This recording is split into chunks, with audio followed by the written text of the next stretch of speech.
Direttore, anche quest'anno il Giro d'Italia protagonista in Veneto, che tappe saranno? Sicuramente sarà un giro molto veneto, nel senso che avremo, diciamo, quattro tappe del giro maschile e due tappe del giro femminile.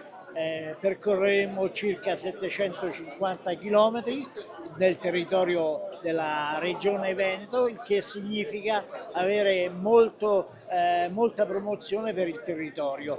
Sicuramente sarà un giro importante perché in qualche modo avremo una tappa come quella di Vicenza con il Monte Berico,